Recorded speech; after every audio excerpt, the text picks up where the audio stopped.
Dear students, in the previous session we have seen requirement elicitation techniques, interviews, brainstorming session, FAST and QFD. Today we will see the use case approach. This use case approach is developed by Ivar Jacobson. This approach uses a combination of text and pictures in order to improve the understanding of requirements.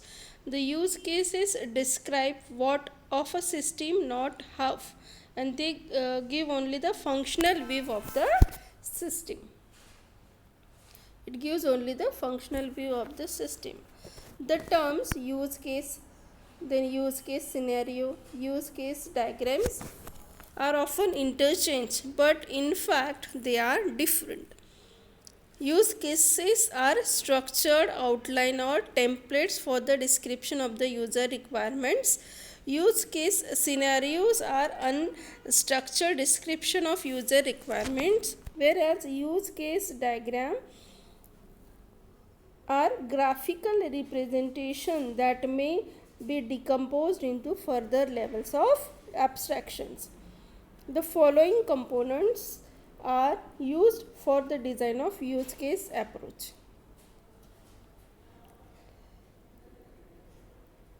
The first component is actor. Okay, an actor or external agent lies outside the system model, but it interacts with the system. Okay, so the actor may be person, a machine, or an information system that is external to the system model.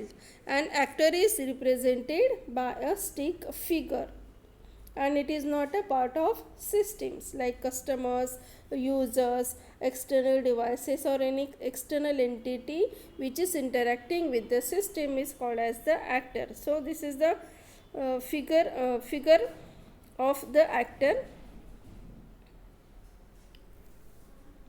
Then next is use cases. A use cases is initiated by a user with a particular goal in mind and completes successfully when that goal is satisfied. It describes the sequence of interactions between actors and the system necessary to deliver the services that satisfies the goals. So this use cases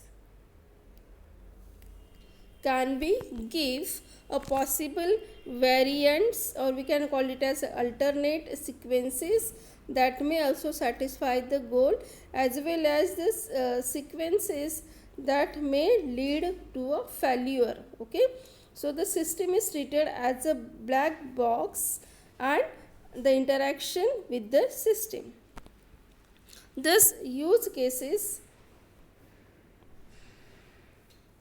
captures who does what with the system and for what purpose without dealing with the system internals. This use case captures who means the actor, does what means the interaction of the actor with the system, and for what purpose, what is the goal of that actor without dealing with the system internals. A complete set of use cases specifies all the different ways to use the system. So it defines the all behavior required of the system, bounding the scope of the system. And these use cases are written in an easy to understand structured narrative language. Okay, use case guidelines.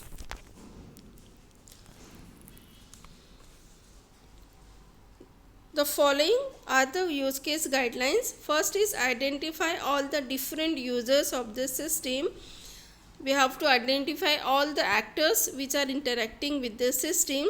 Second, we have to create the user profile for each category of the users. We have to include all the roles and we have to identify all the significant goals of that users. Then third is create a use case for each goal following the use case templates. Structure the use case and review and validate with the user. Okay, so there is certain structures which are given by the Jacobson. So we have to follow that templates and we have to prepare the use cases in the language which is understandable by all. Okay. Thank you so much. We will see use case diagram in the next session.